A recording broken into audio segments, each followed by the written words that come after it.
right, so give us your understanding of free will and why you think it's an illusion. I base it on getting there several ways, although the simplest way that I think you'll get to is explaining the space-time continuum. It contains all of space and time, all the past, any present, and all the future is already there.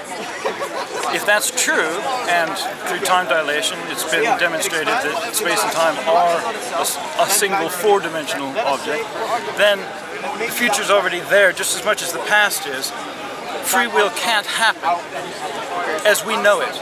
But there can be a perfect illusion, a perfect inescapable illusion, because A, we don't have access to the future like we do to the past with memory.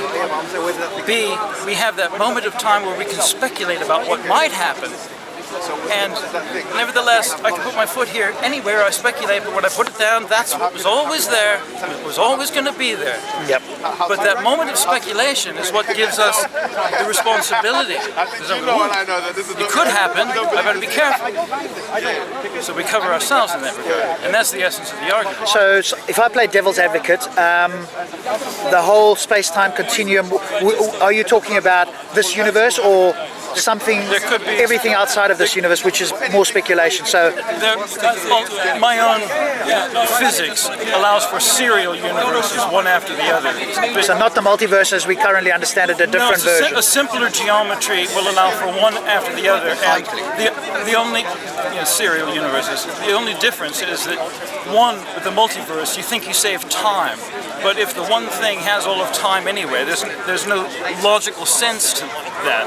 The multiverse takes far too much geometry to do. Simpler geometry, you do one after the other, everything can be covered anyway. So if a theist came to you and they said, why should I believe this? What would be your sort of justification, or what reason would we have to consider this as a serious theory or hypothesis or whatever you'd like to call it? In that regard, the theory goes a bit deeper and gives explanations as to what may well be occurring in those 6 dimensions that are not the 4 of space-time that exist in. What's it called? What's the theory called, or what is the? Well, I don't really have a name for the theories as such.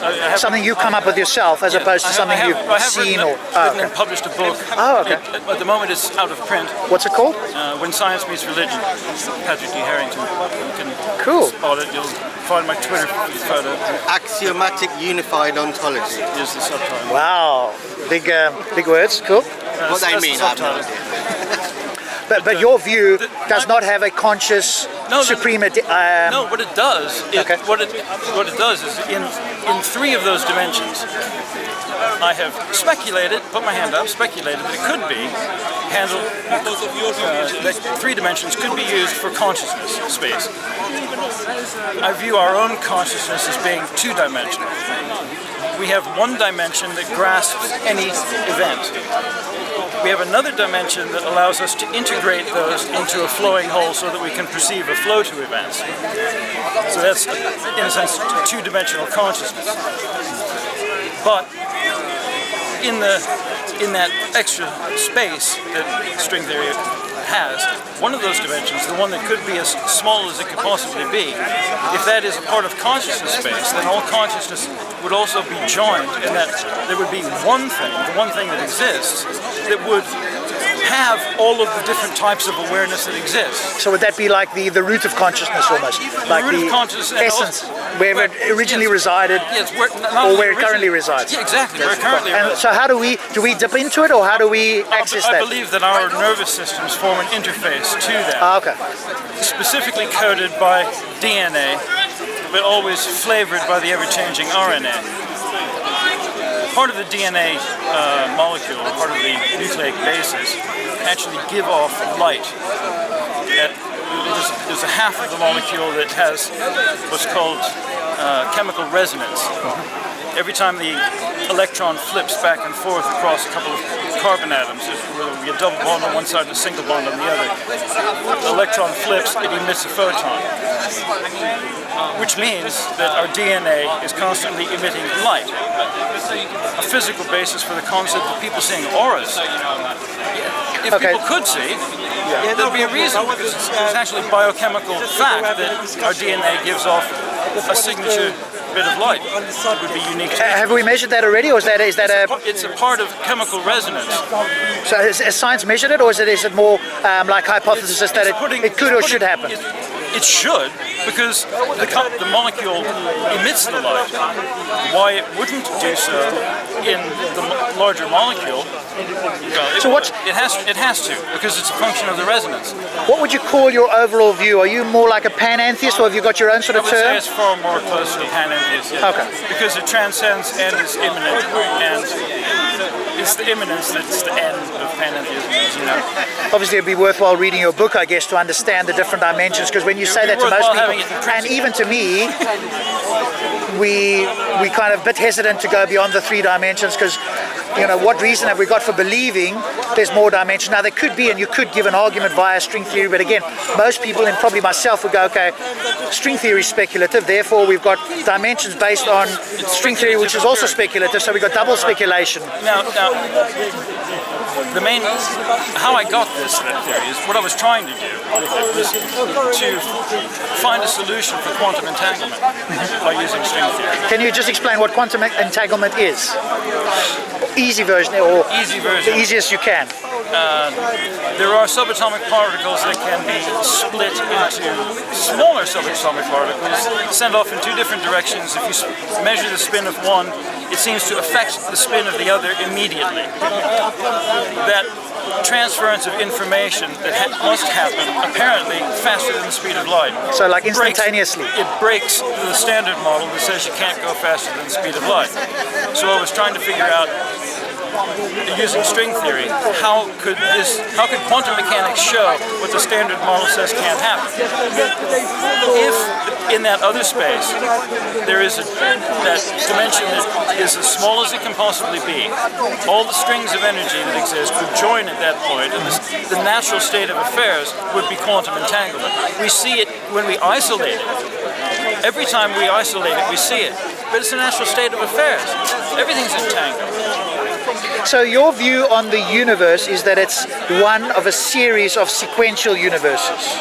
As far as, yes. Okay. This space-time that we're in. And do we have any idea how many there were before? There's no way to infer do we it. know, There's no way to infer it because of special relativity. Okay, so we don't know if this is the first version, the first universe, or one of a series and it's somewhere in the middle. The only evidence to that effect would be scriptural. Okay. And it's not a scientific view, but it would be, in a sense to me, it would be, if there were billions and billions and billions, it seems highly unlikely that we're at the first or the last, probably somewhere in the middle.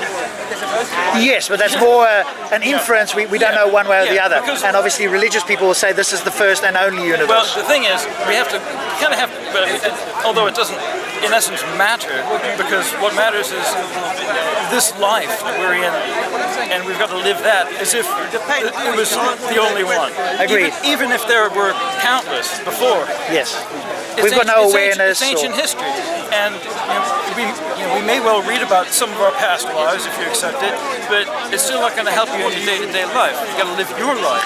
Question for you: have you ever read Conversations with God By Neil Donald Walsh? Might be interesting for you to read because he touches, and again, I'm sympathetic. I'm quite an atheist, but I'm sympathetic. If there were a God, an atheist, i.e. agnostic.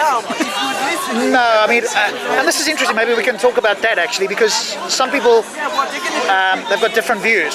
So to me, there's different types of atheists. to me, agnostic goes towards knowledge. Atheist goes towards belief, and so that's how I would separate them. So, if we were to use knowledge and belief, I'd probably say I'm agnostic atheist, or what the term in America, which is where they come from, the weak atheist position, as opposed to the strong one. That's what I would have thought of. Yeah. So, as soon as I came up and you mentioned pantheism, I was like, oh, okay. I'm very sympathetic to that because in the book, in the Conversation with God book that I read, physics that supports that. there you go. And now, I think possibly the Conversation with God book answers some of the moral and philosophical questions that are on top of that, which is interesting because I would have, considered myself an atheist at the time. It still has the challenge of, okay, how do we demonstrate it's true? But if it were true, the Conversation with God trilogy of books would answer many of the questions which religion bumps up against, and in my view doesn't have an answer, or it's incoherent, or whatever the case may be. Trouble with evil. The problem with evil. Correct. My solution for that is if you've got a creator, then he created everything. That's it. End of. Well, that's the coherent view. If it's omnipotent, then it has the power to do both good and evil. But if it's truly all merciful and also all compassionate, most compassionate, then it's got a responsibility to itself, if there is only one thing, to turn any evil into a good if it can. Thus, a very good reason for evil. For example, and many people may dislike this statement, but I'll go on record saying it because I put it in my book. Perhaps when Hitler got to the other side, he was told, "You didn't kill 6 million Jews, you saved their souls." You know? Interesting you say that. I would love you to read this book and give me your thoughts. I'm here quite often on a Sunday.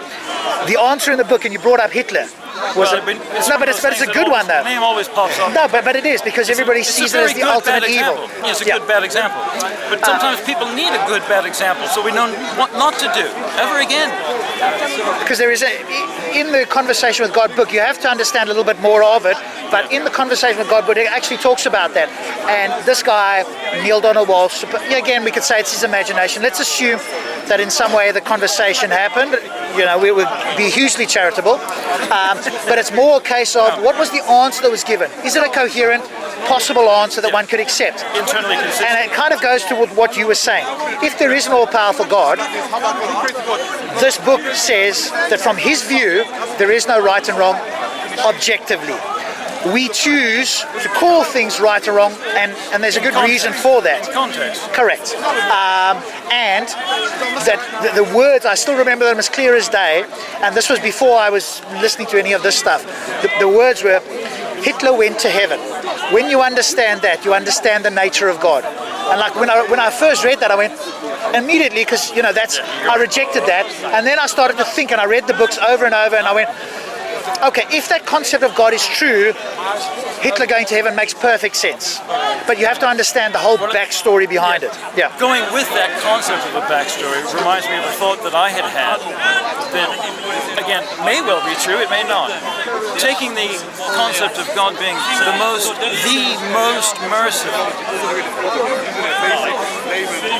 Once everything has been said and done and all universes are done, most merciful rather than all merciful, you'd think that, okay, everything but one is going to get to heaven eventually. One is going to go down for all time.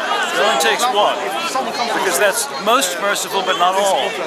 So that's where I probably disagree with you, and that's where the book makes a distinction as well. And that's apart from God not being demonstrable or true in that sense, that's my biggest objection to religion, is the morality argument. It's irrational and immoral.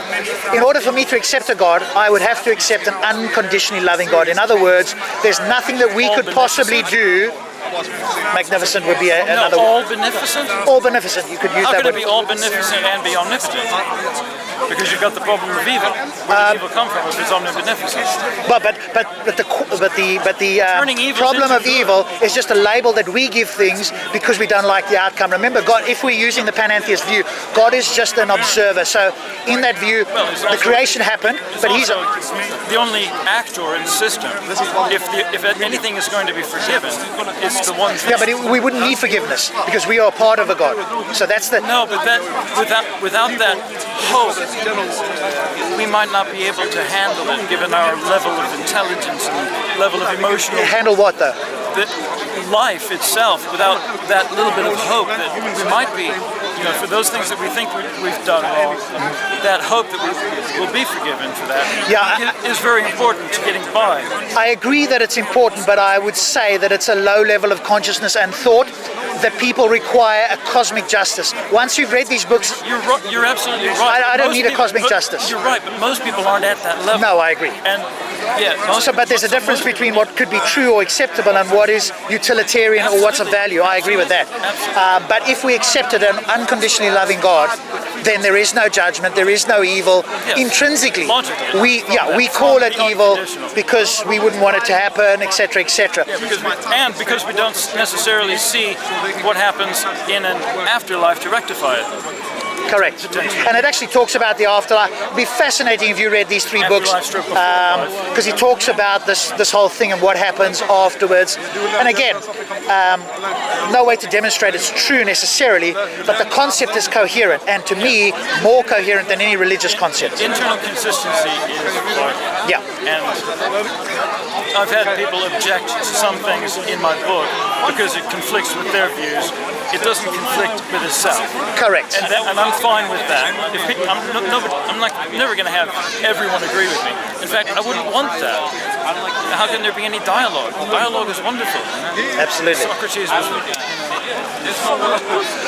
And it's something that I often say to people. We might not get to objective truth, but there's certainly things that we can say with some level of objectivity, quote unquote, that are bad or worse. We may not know what's best, but we can certainly say what's worse or bad. So we can at least go one way, if not the other way. We may not find the superlative, but we can get to the comparative. Yeah, exactly. Well, it reminded me of a thing that a line that I had come up with a while ago. Einstein went in search of truth and discovered relativity. Yeah. The absoluteness of truth is difficult to grasp. Huge topic, isn't it? Huge topic. And we generally, my simple... No, carry on. Last time I was here, about 3 weeks ago, a person had told me that you can't apply man's logic to God. I thought, I'm a former computer programmer. Logic is logic. If God's true is like my true equals not false, and false equals not true. If God differs from that, then God's truth is falsehood. I can't accept that.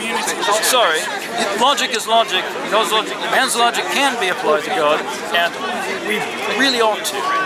I agree. It's the safest way to get there. In order to believe something, you've got to believe it's logical, rational, coherent. If it's not, then why would you believe in it? So to make that statement kind of defeats the person's purpose. Creation ex nihilo, I can't get my head around it, because how do you get something from nothing?